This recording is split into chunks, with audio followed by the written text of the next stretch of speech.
Preguntas. Profe, yo tengo una duda con respecto a la ecuación esa.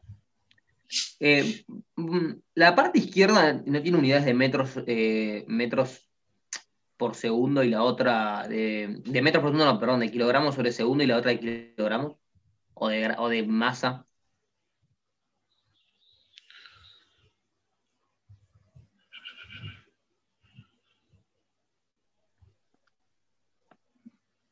O sea, la parte de la Eh, izquierda no debería estar multiplicada por el tiempo, porque no era como el flujo másico de esa parte. no, esto es lo que varía en el tiempo y esto es también lo que entra en el tiempo, ¿no? Así Ah, que claro, sí, está bien. Está bien, yo ¿sí? pensé que la parte de la derecha era lo que Acá, entraba en el tiempo, acordate, no lo que entraba. no, lo que entra por unidad de tiempo. Claro, está bien, Fíjate, gracias, profe. fíjate que acá tenés el operador divergencia, ¿sí? Presta atención a esto que te cambia también las unidades, porque acá estás derivando. Y acá también tenés el tiempo. Fíjate, acá tenés metros por segundo. Y acá tenés densidad, unidad de densidad, que digamos podría ser masa sobre volumen. Vos tenés acá unidad de masa dividido unidad de volumen. Y vos acá tenés unidad de tiempo. Y esto que está acá vas a tener unidad de volumen. O sea que esto te va a quedar en unidades de masa sobre unidades de tiempo. ¿Sí? Bien. Entonces vos acá tenés, fíjate, unidades de masa dividido de volumen. Y a vos acá tenés de longitud dividido de tiempo. Acá estás quitando esta de longitud, la estás sacando con la divergencia. Y después cuando integras, agregas una de volumen. Entonces se te va con la de volumen. Entonces también te queda en masa sobre tiempo. Claro, bien, bien. Bien entendido, gracias, profe. ¿Sí? ¿Eso lo vieron todos? ¿Vamos de vuelta? Vamos de vuelta. Yo tengo unidades de masa. Vamos a ver solo acá. Unidades de masa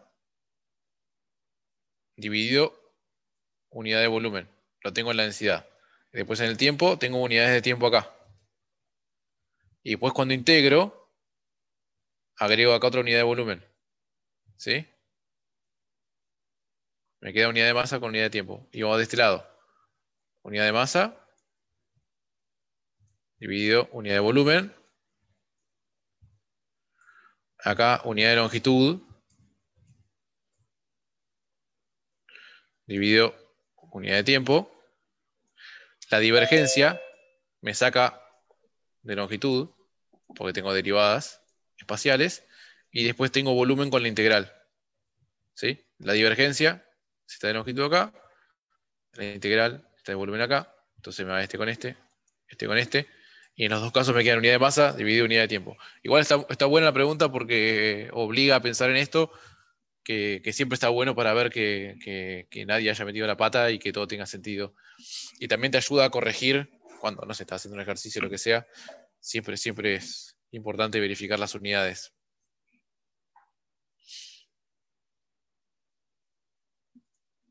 ¿Por Bien, qué la más divergencia te preguntas. saca la unidad de longitud? Sí, porque es una derivada espacial.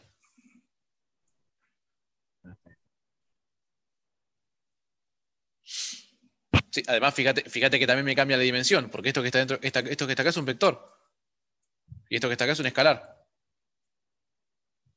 La divergencia no solamente me quita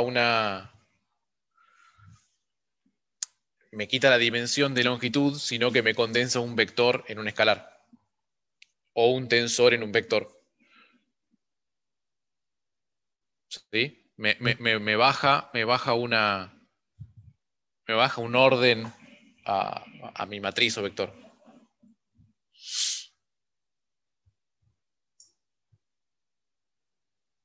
¿Sí?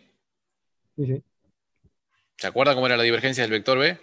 La divergencia G1 más la derivada de B2 con respecto a X2 más la derivada de B3 con respecto a X3. Esto acá tengo la divergencia de B. ¿Sí? Si alguno no se lo acuerda, por favor, que vaya a repasar cómo usar los operadores de gradiente y los operadores de divergencia de vectores y de tensores, ¿sí? Importante, ¿eh? Por favor, hagan ese repaso. Que acá, digamos, lo damos por asumido que lo saben. Bueno, bien, ¿estamos para pasar a conservación de cantidad de movimiento?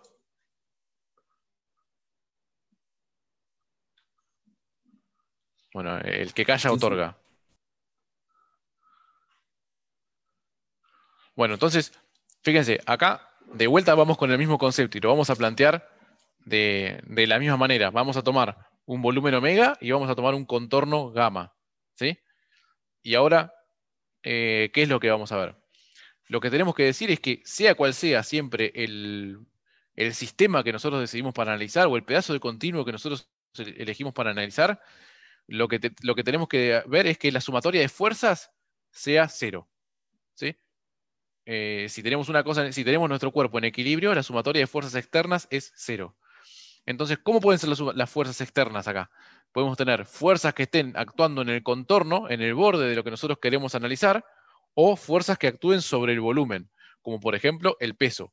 Digamos, el peso es una fuerza que actúa toda distribuida sobre mi volumen y puede actuar tranquilamente sobre un punto que está en el centro de mi sistema de análisis. Después, por otra parte, tengo todas las fuerzas que están actuando sobre el contorno, ¿sí? Que son esos...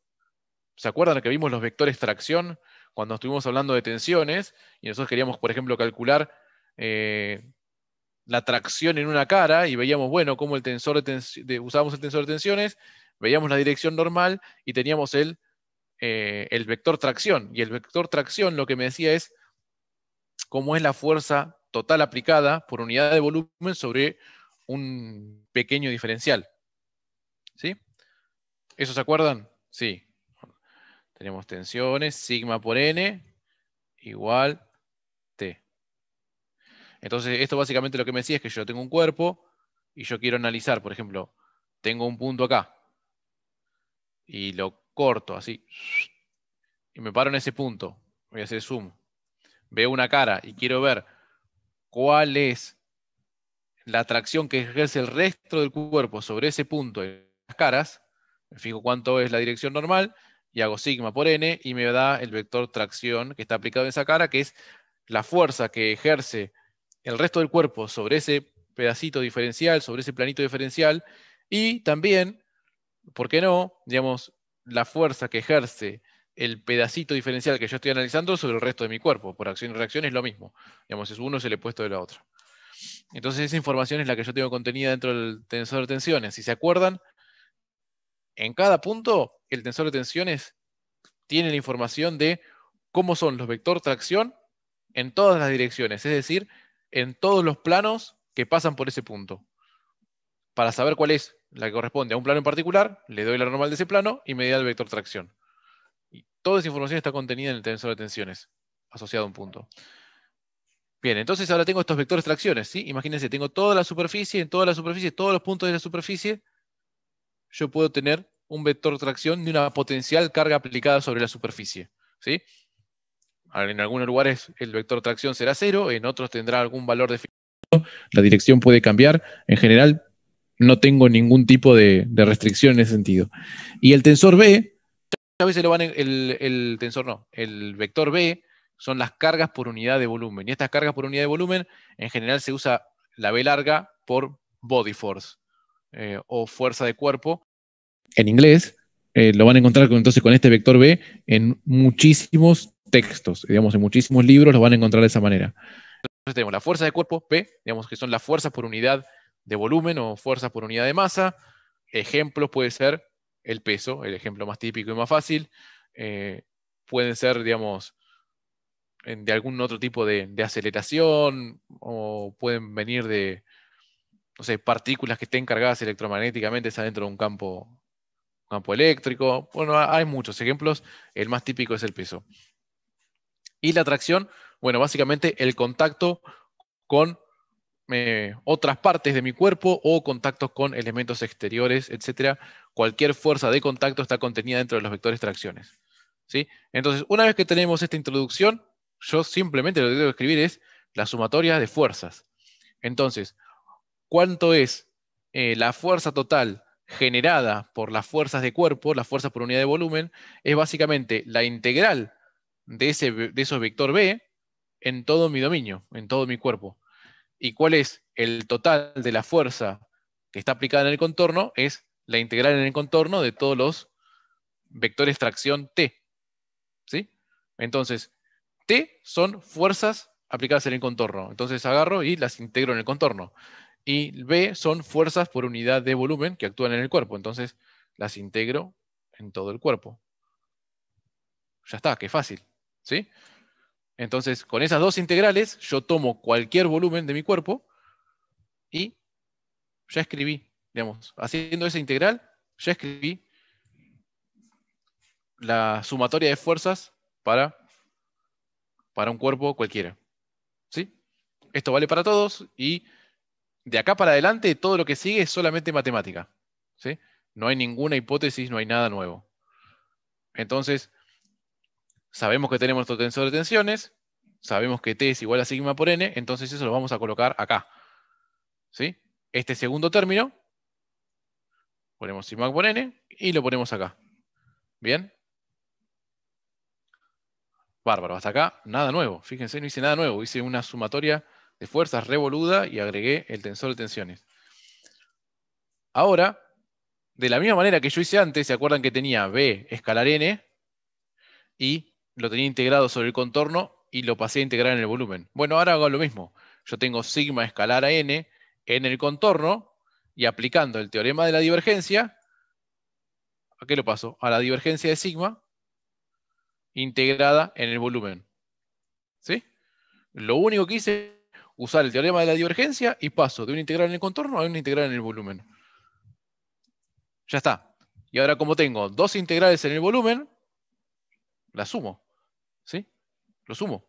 Entonces tengo B más la divergencia de sigma integrado en el cuerpo. Digamos, eso es, esto que tengo acá, es la sumatoria de fuerzas escrita en mi volumen, en el volumen omega que yo tomé. Y acuérdense, cualquiera, ¿sí? Esto está dentro de mi cuerpo es este. Yo elegí ese omega, pero omega podría haber sido un volumen diferencial así chiquito, un punto acá, un punto acá, un punto acá, cualquiera, lo mismo que antes. El tamaño de ese volumen puedo hacerlo tender a cero, y básicamente lo que puedo ver es que esta ecuación que yo estoy colocando se tiene que cumplir punto a punto, ¿sí? Esto se tiene que cumplir punto a punto. Esto es una sumatoria de fuerzas. En todo punto de mi continuo, esta ecuación me dice cuáles son las sumatorias de fuerzas aplicadas sobre mi punto, sobre mi elemento diferencial, y si esto está en equilibrio, tiene que ser cero. ¿Sí? Entonces, como vale para cualquier subvolumen, puedo sacar la integral, y punto a punto se tiene que cumplir esto. Y entonces, para cuerpos en equilibrio, mi fuerza sobre unidad de volumen B más la divergencia de sigma tiene que ser cero. ¿Sí? Súper fácil. Esa es mi nueva ley de Newton para materiales, para cuerpos que están en reposo. Ahora, ¿qué pasa? Si la partícula está acelerada y hay cambio en la cantidad de movimiento de la partícula en el punto donde yo estoy parado, bueno, mi ecuación, mi ley de Newton, que decía, digamos, es masa por aceleración, ¿sí? Digamos, la sumatoria de fuerzas, cuando no está en equilibrio, ya no son cero. La sumatoria de fuerzas lo que me generan es una aceleración en mi cuerpo, en mi masa. Si antes tenía una masa puntual, ahora tengo un medio continuo.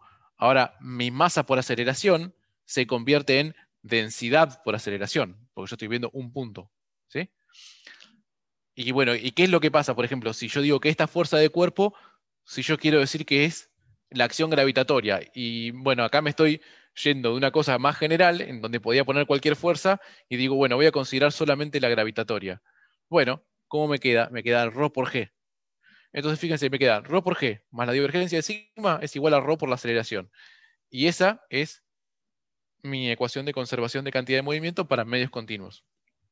Esto vale para fluidos, vale para sólidos, vale para gases, y vale para cualquier tipo de sólido y para cualquier tipo de fluido. ¿sí? Acá yo no estoy diciendo que vale para uno en particular. Digamos, la complejidad de cómo es cada uno de los materiales va a estar metida adentro de la forma de sigma, ¿sí? Digamos, la complejidad del material va a estar metida dentro de sigma. ¿Por qué? Porque ¿cuáles son las tensiones que se generan adentro del material? En función de las solicitaciones que yo ejerzo, eso va a cambiar dependiendo del material. Una cosa, digamos, sencilla, digamos. Si ustedes tienen, acá tengo un cable. Si yo tengo este cable, que es medio engomado, y le hago una tracción uniaxial, se va a estirar una determinada cantidad. Si en vez de hacerlo con esto, lo hago con una bandita elástica, se va a estirar muchísimo más. Si lo hago con una barra de acero, se va a estirar muchísimo menos. Entonces el comportamiento del material, las tensiones que generan, las deformaciones que generan y las tensiones que se generan, bueno, ahí sí tenemos en cuenta el efecto del material. Pero la ecuación general que acá está planteada sirve para todo. Buen momento para hacer preguntas. Una consulta. ¿Lo pusiste con densidad por aceleración porque lo calculaste con respecto al volumen? O sea, por unidad de volumen, ¿fue? Claro, porque acá lo hice, claro, para cada punto del volumen, digamos. Yo acá dije, esto vale, tomo mi volumen y voy a hacer zoom y lo voy a hacer cada vez más chiquito hasta llegar a un diferencial de volumen y ver que la ecuación mía vale punto a punto. Entonces, si la Bien. ecuación vale punto a punto, me saco la integral, digo que lo que está dentro tiene que valer 0, y como yo estoy mirando, digamos, cómo es el cambio de cantidad de movimiento de ese pequeño punto que yo estoy analizando, tengo que ver la densidad del punto y multiplicarlo por la aceleración. ¿Sí? Bien. Profe, entonces la primera integral que es B serían las fuerzas que están aplicadas, digamos, al centro de masa, mientras que la segunda parte... No al centro de masa. Ah, Están aplicadas sobre cada punto de tu cuerpo. claro, a todo, claro, sí, sí. Y las otras son las que están aplicadas, digamos, en el contorno o en un punto específico. Sí. Bien. Bien. Bueno, bien, vamos a ver algún detalle más de esto. Ahora después ya vamos a entrar a ver, digamos, qué forma tiene, cómo cambia esta ecuación cuando yo hablo de un fluido. Y la clase que viene vamos a ver qué es lo que pasa con esta ecuación cuando yo hablo de un sólido, digamos, cómo se modifica esto. Digamos, hasta dónde están las similitudes y dónde están las diferencias. Entonces, vamos a ver, digamos, qué es lo que pasa con fluidos, digamos. Digamos, quiero dar un segundo más, quiero dar un minuto más para que vengan preguntas de esta parte, porque ya voy a empezar a hacer las cosas más particulares. Entonces, antes de meter la cabeza en fluidos, buen momento para parar la pelota y si hay más preguntas, atenderlas ahora.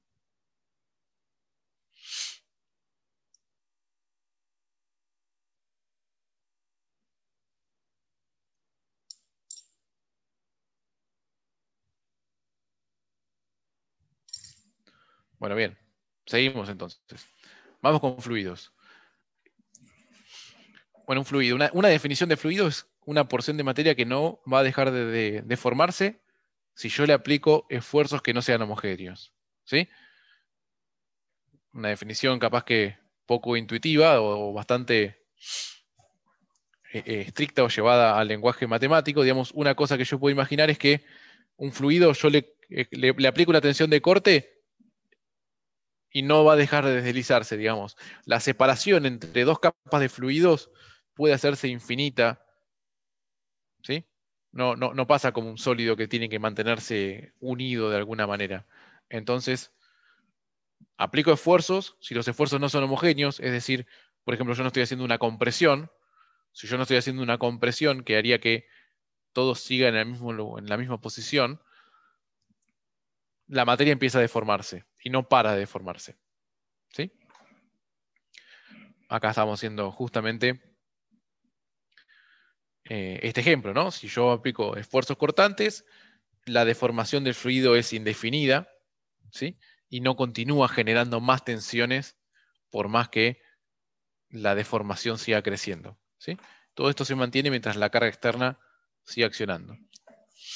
Bueno, dentro de los fluidos a nosotros el fluido que nos interesa son los fluidos newtonianos, ¿sí? Los fluidos newtonianos tienen la característica de que las tensiones están relacionadas de manera proporcional y directa con el tensor de deformación D.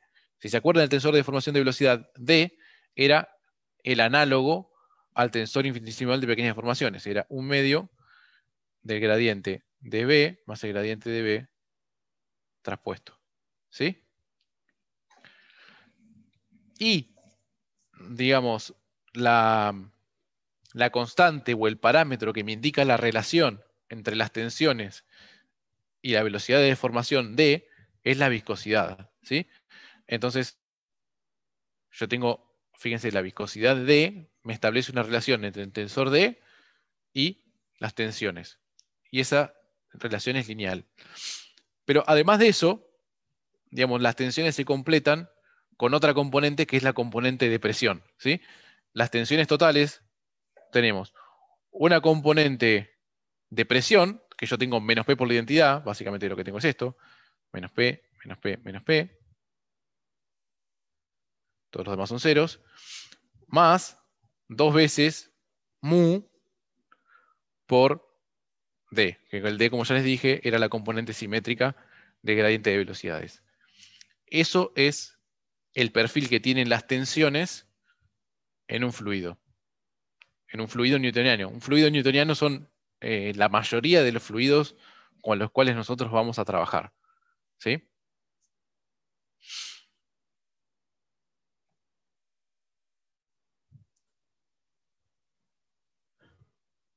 ¿Estamos bien acá? Digamos, esto, digamos, es una presentación inicial, una presentación conceptual. Después ya lo vamos a aplicar en ejercicios y van a ver el sentido que tiene, digamos, entender, digamos, cómo son las tensiones para diferentes situaciones de velocidad. Una cosa, digamos, sencilla de ver es que las tensiones no dependen estrictamente de la velocidad, sino dependen de las derivadas de la velocidad. Y eso lo puedo ver enseguida, que adentro del D lo que tengo son los gradientes de la velocidad, no tengo la velocidad en sí misma. O sea, no importa qué tan rápido vaya un fluido para ver las tensiones que se generan adentro, lo que importa ver es qué tan rápido cambian esas velocidades en el espacio. Ya vamos a ir a un ejemplo y eso va a tener más sentido. Bueno, vamos a ver qué es lo que pasa con fluidos incompresibles con viscosidad nula. Son los fluidos ideales. Los fluidos que tienen viscosidad nula, básicamente yo para analizar las tensiones, el segundo término lo saco, porque es muy igual a cero. Muy igual a cero, viscosidad nula, ese término no lo tengo. Esos son los fluidos ideales.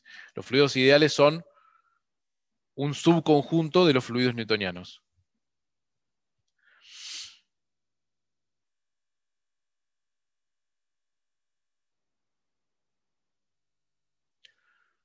Bueno, vamos a ver, por ejemplo, un flujo entre placas paralelas. Vamos a ver cómo son las tensiones adentro de un flujo viscoso entre placas paralelas, un fluido newtoniano. A ver, quiero ver una cosa. Bien, acá está. Vamos a ver este ejemplo. Entonces, la forma que tiene típicamente un flujo, si yo pongo acá, por ejemplo, acá pongo una presión 1 y acá tengo una presión 0, y la presión 1 es más grande que la presión 0, lo que se va a generar, si yo tengo un flujo entre placas paralelas, es un perfil de velocidades parabólico, típicamente. ¿Sí? Ya van a ver, esta es la solución de las ecuaciones de Navier-Stokes. Ya vamos a ver cuáles son las ecuaciones de Navier-Stokes, que son básicamente las que presentamos hoy, las del principio de Newton para fluidos. En esta situación, el perfil de velocidades que se genera es un perfil de velocidades de este tipo, donde tengo acá una cuadrática. Entonces yo voy a decir que las velocidades en x es esta dirección, ¿sí? Son igual a una constante a por i al cuadrado, ¿no? Si yo tengo i igual a 0 acá, ahí me da la forma de esta parábola, donde tengo el máximo en el centro y tengo 0 en los dos puntos de contacto con la placa. ¿Sí? Vamos a seguir con este ejemplo. Entonces, fíjense, si yo escribo B, lo que tengo es Bx 0, 0. ¿Sí? En las otras direcciones voy a asumir que es 0. Entonces, cuando yo calculo el gradiente de velocidades, yo tengo la derivada de Bx con respecto a x, la derivada de Bx con respecto a y, derivada de Bx con respecto a z, y ya sé, el resto ya sé que son 0, porque todas las velocidades son 0, así que ya lo voy a poner acá. Acá, digamos, fíjense, la derivada de Bx con respecto a ahí. La derivada de Bx con respecto a x, Bx lo tengo acá, no depende de x, entonces esto es 0. No depende de z, así que esto que está acá es 0. Entonces la única componente diferente de 0 que tengo es la derivada de Bx con respecto a y, que vale 2ai. ¿Está bien? Hice un salto de tema muy rápido, digamos, ¿no? Digamos, pasamos a ver lo que estamos viendo en las ecuaciones de conservación, después dijimos, vamos a ver qué es lo que pasa con los fluidos. Dijimos, bueno, presentamos la ecuación que se llama la ecuación constitutiva, o la ecuación que me dice cómo son las tensiones a partir de las velocidades de formación. Y ahora vamos a ver un ejemplo en el cual tenemos el campo de velocidad y queremos saber cómo son las tensiones, para poner en práctica esa ecuación constitutiva, a ver qué información me da. ¿Sí? Entonces, yo ya tengo la solución de cómo es el campo de velocidades, es esta, y ahora voy a calcular el gradiente de velocidades. Y con este cálculo del gradiente, ¿hay alguno que tenga algún conflicto? Digamos, ¿está claro para todos? ¿Puedo avanzar? ¿Preguntas? Profe, ¿podrías ir una filmina para atrás?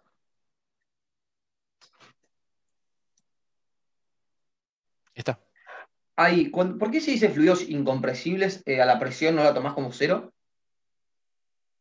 No, que sea incompresible no quiere decir que la presión sea 0. No.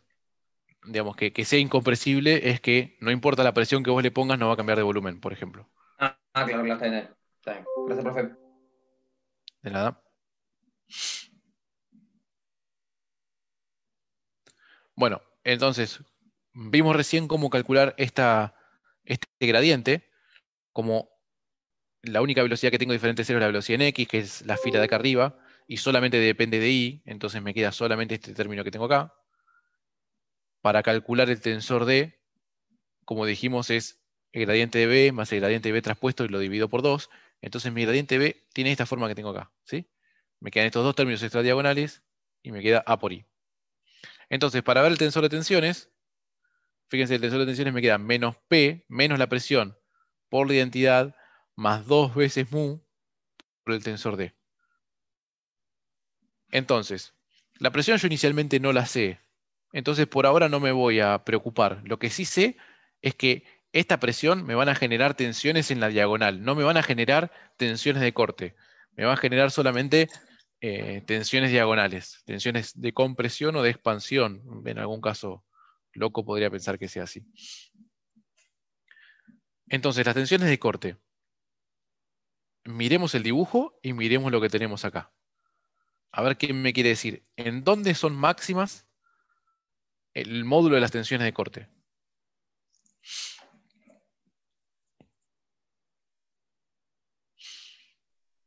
En H Los sobre 2. extremos. O sea, en H sobre 2 sobre la curva.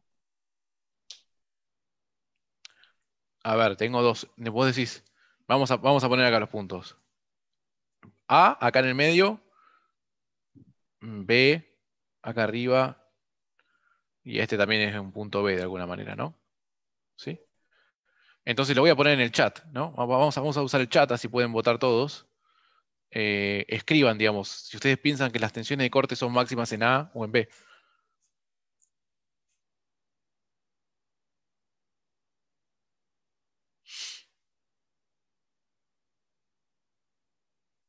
Se dio vuelta la tortilla. Estamos bastante 50-50, a ver.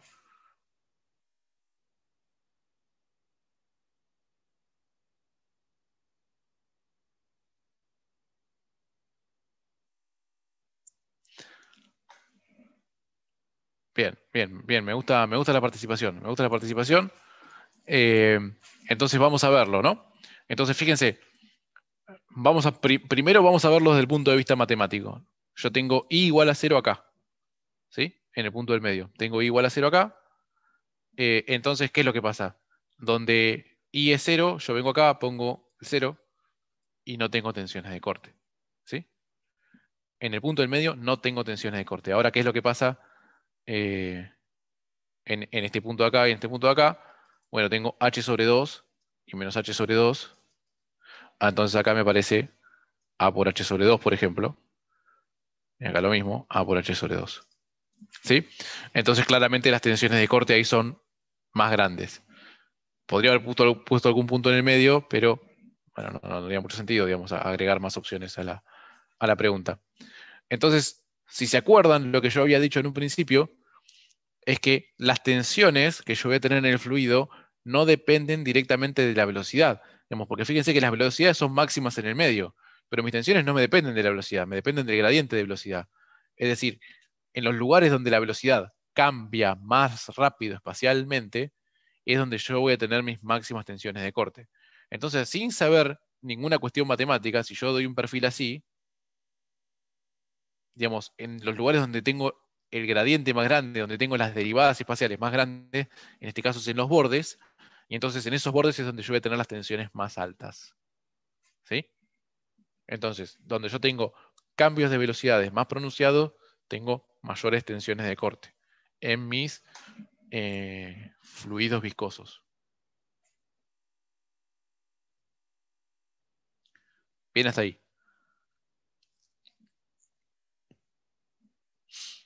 Bueno, entonces ahí, como estábamos diciendo, tenemos las tensiones hidrostáticas, las tensiones viscosas, y digamos, este sería el ejemplito básico que quería presentar para mostrarles cómo ver cómo son las tensiones en un fluido teniendo la ecuación constitutiva, la ecuación de flujos newtonianos.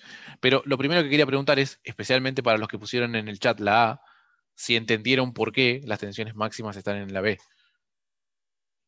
Y fíjense que justo en el medio acá, además, la derivada, digamos, el gradiente de B en X en la dirección Y, esto está mal, esto está mal, esto está mal, esto es en Y, ¿sí? Digamos, ese gradiente justo ahí vale 0. Digamos, estoy en un máximo, en el máximo las velocidades son 0. Digo, los gradientes son 0. ¿Se puede explicarlo de nuevo? Sí, lo puedo explicar de vuelta. Bien. Fíjense, habíamos dicho que esto que tenemos acá es 2 veces mu por D. Y en D, lo que yo tengo es el gradiente de U. 2 veces, ¿sí? En ese gradiente de U, lo que yo tengo son las variaciones de la velocidad. Es decir, cuando la velocidad cambia más en un espacio chico, tengo más tensiones. Fíjate que acá valen 0. Y acá enseguida ya crecieron un montón. O sea que en este espacio chiquitito tuve todo este crecimiento. Esto de alguna manera, cuando vos lo haces tender a 0, es la definición de derivada. ¿Sí? Entonces, cuando las derivadas de la velocidad son máximas, las tensiones de corte son más grandes. Digamos, eso de manera intuitiva. Entonces, fijémonos que acá, digamos, estoy acá, digamos, tiendo a 0, las velocidades son iguales. Entonces, cuando yo me muevo este diferencial, no hay ningún cambio de velocidad. Entonces, el gradiente ahí es 0. ¿Sí? Gradiente 0, no tengo tensiones de corte, no tengo las tensiones viscosas acá en estos fluidos newtonianos. Donde tengo los gradientes altos, tengo las tensiones de corte máxima. Eso desde el punto de vista, digamos, conceptual. Y desde el punto de vista matemático, si seguimos la explicación hasta acá, acuérdense que esto acá está mal, el punto de medio es el punto donde yo tengo I igual a 0. Entonces, esto es 0, esto es 0 y esto es 0. Y directamente mirando la ecuación, como yo sé que esto es una diagonal, las tensiones de corte van a ser 0 en el medio.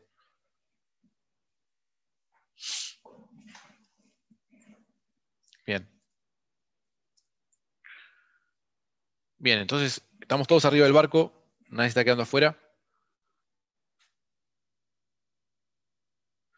Seguimos. Vamos a ver entonces las ecuaciones de Navier-Stokes. Que básicamente las ecuaciones de Navier-Stokes sirven para representar las ecuaciones de equilibrio de medio continuos para fluidos. Y en particular, nosotros vamos a ver fluidos newtonianos e incompresibles. ¿Sí? Entonces, si se acuerdan, nosotros dijimos, esta ecuación de conservación de cantidad de movimiento sirve para todo. Sirve para todos los continuos. Y esta ecuación de conservación de masa esta ecuación de conservación de masa que tenemos acá sirve también para todos los medios continuos. Si además es incompresible, la transformamos en que la divergencia de B es igual a 0. Entonces vamos a juntar esta ecuación para conservación de masa de medios incompresibles.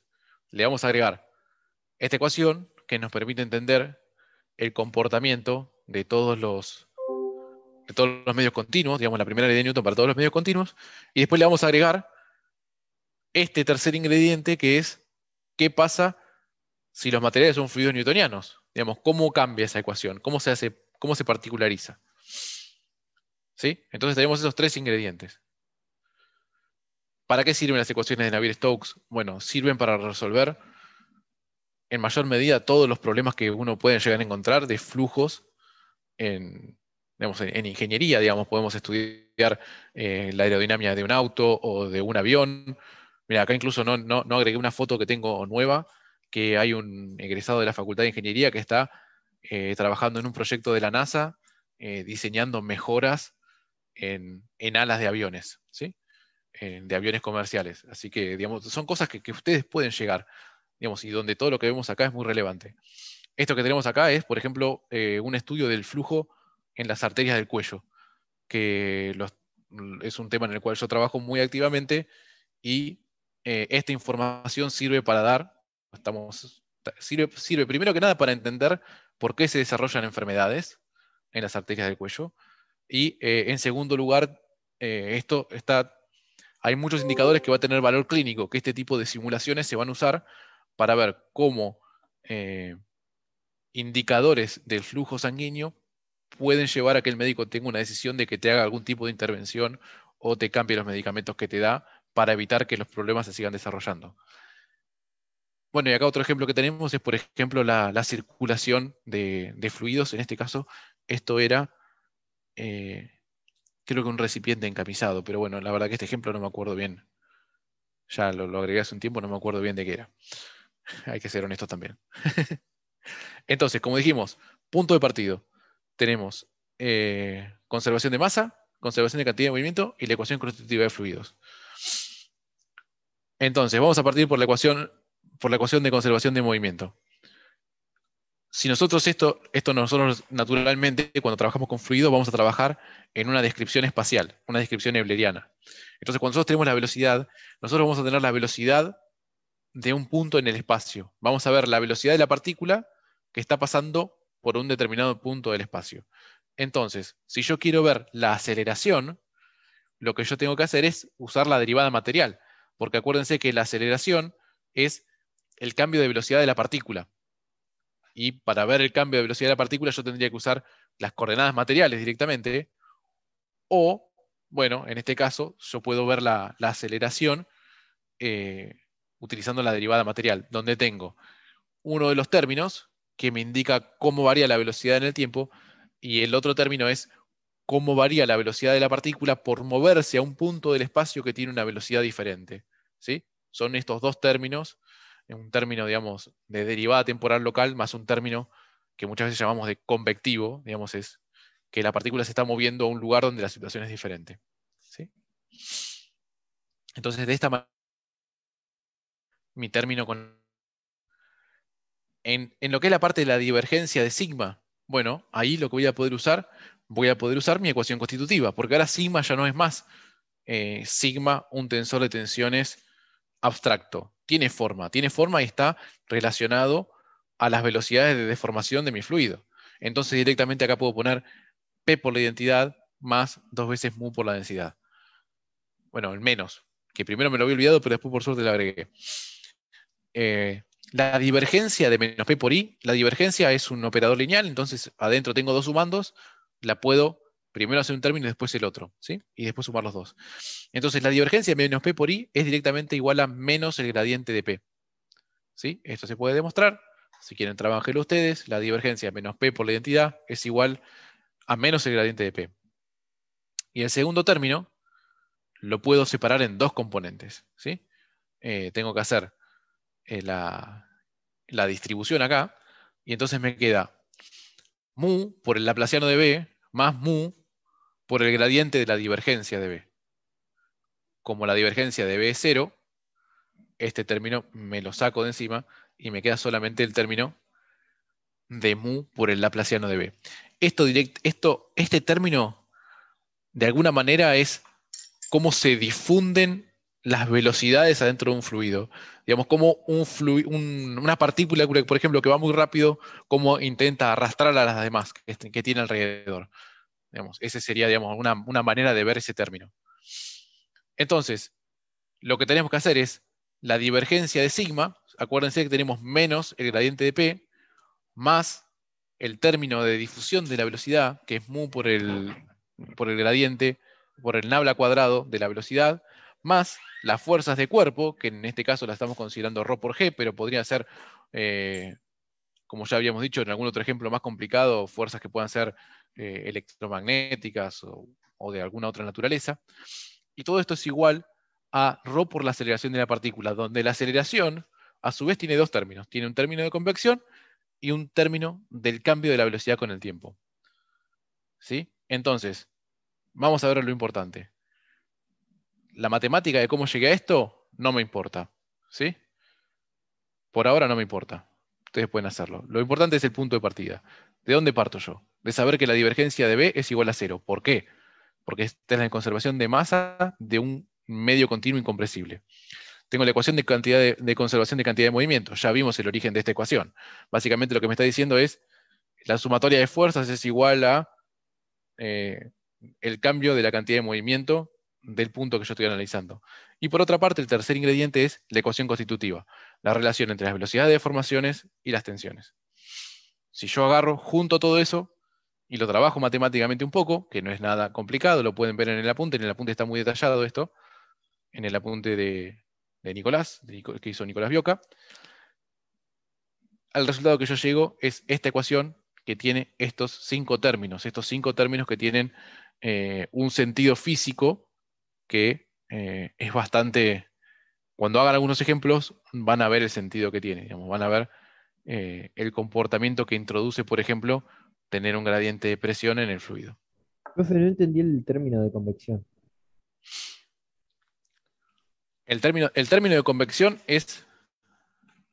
Vamos a ver.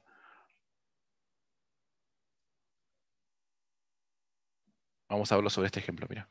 ¿Sí?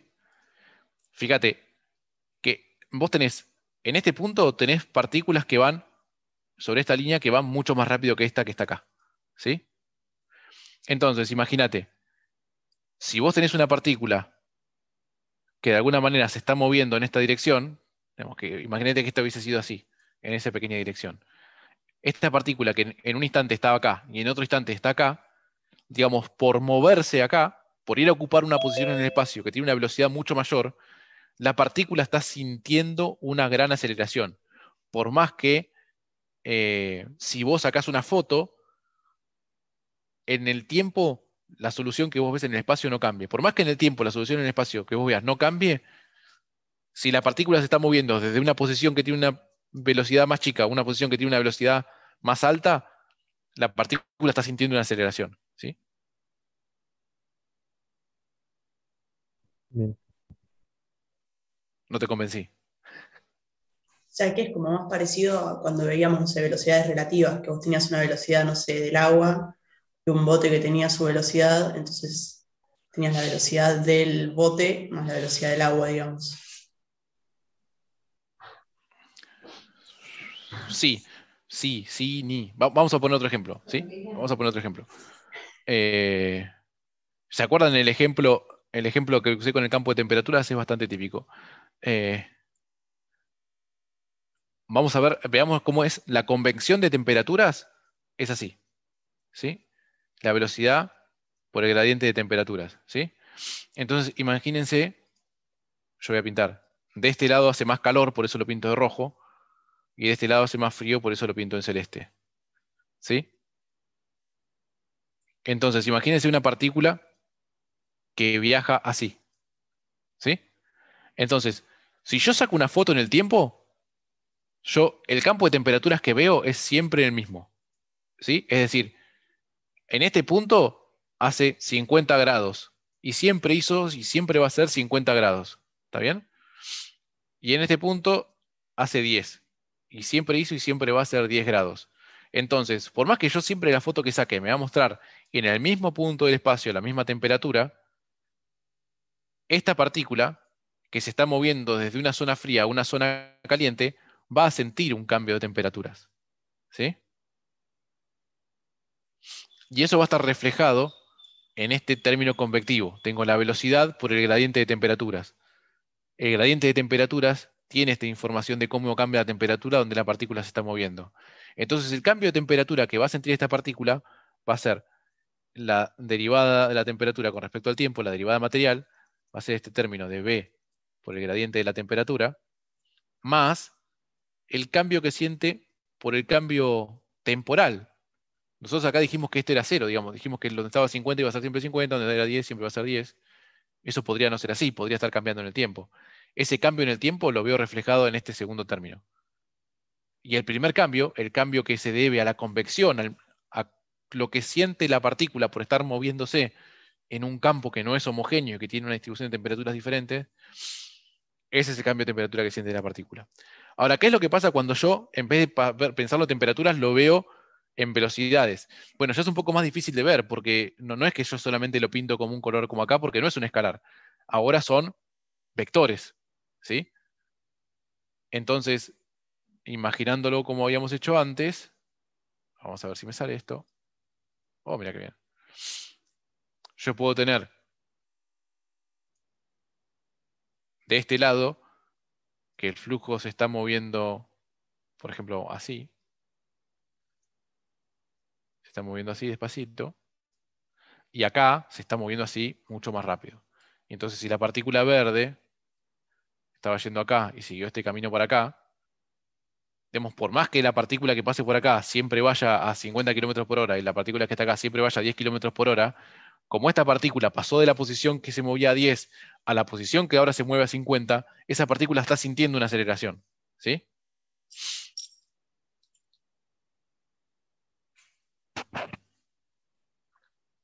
Ok. Sí, sí, quedó claro.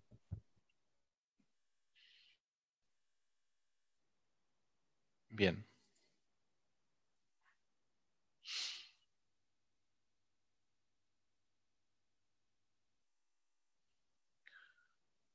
Bueno, y acá tenemos la misma ecuación expresada en notación indicial, pero acá, digamos, no cambió nada, digamos, es solamente como escribo el laplaciano y cómo escribo estas operaciones.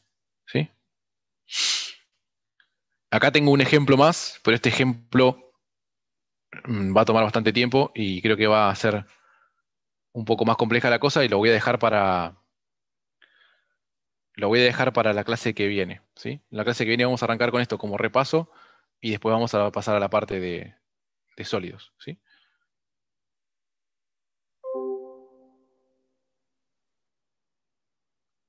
Y una cosa que les voy a decir es que hoy Nicolás en la práctica también va a hacer un ejercicio de la guía que lo va a hacer con unas animaciones y va a mostrarlo en detalle, que va a hablar de la parte de descripción espacial, descripción material, eh, los tensores, el tensor F, el tensor E, digamos, va a haber un ejemplo que está bastante práctico también. Así que la clase de hoy llegaría hasta acá. Pero bueno, igual tenemos tiempo para preguntas. Siempre está bueno que queden la menor cantidad de dudas posibles. Igual este es un tema que, como les dije la semana pasada, tiene muchas cosas que son abstractas, tiene detalles de matemática que capaz que para sacarse la duda lo quieren estudiar un poco ustedes a fondo. Tienen los apuntes para seguir, que está bastante detallado. Tienen dos apuntes diferentes. Tienen también un libro recomendado, que es el libro de Xavier Oliver, donde también van a encontrar este tema. Síganlo del lugar de donde a ustedes les sea más cómodo y aprovechen no solamente el horario de teoría para las consultas, también en las prácticas también pueden aprovechar.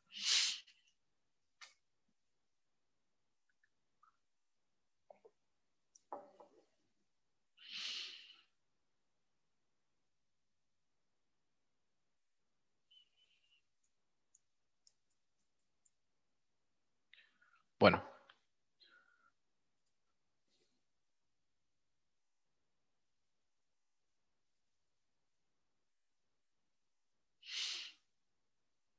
Profe, ¿te puedo hacer una consulta? ¿Sí? En una filmina anterior, ¿por qué no se multiplica a Ro en la parte derecha? En esa. No, en una más adelante. Claro, ahí pone que la aceleración es el gradiente de B por B más la derivada de B en el tiempo. Pero después Sí. a Rho como que no lo multiplica, no sé bien qué hace. No, es que yo puse acá la aceleración. Rho va multiplicando a todo. No, está bien, pero no, ahí Ah, no acá, aparece el acá, Rho. acá tiene que aparecer Rho. Sí, me lo comí. Ah, está bien, está bien. Está bien, acá va, Rho. Ahí está, sí.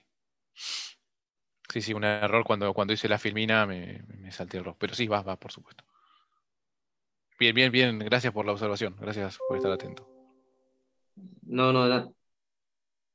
A ver si en el otro lo habíamos puesto bien. Acá lo puse, acá sí lo agregamos. ¿Ves? Fue solamente un error ahí.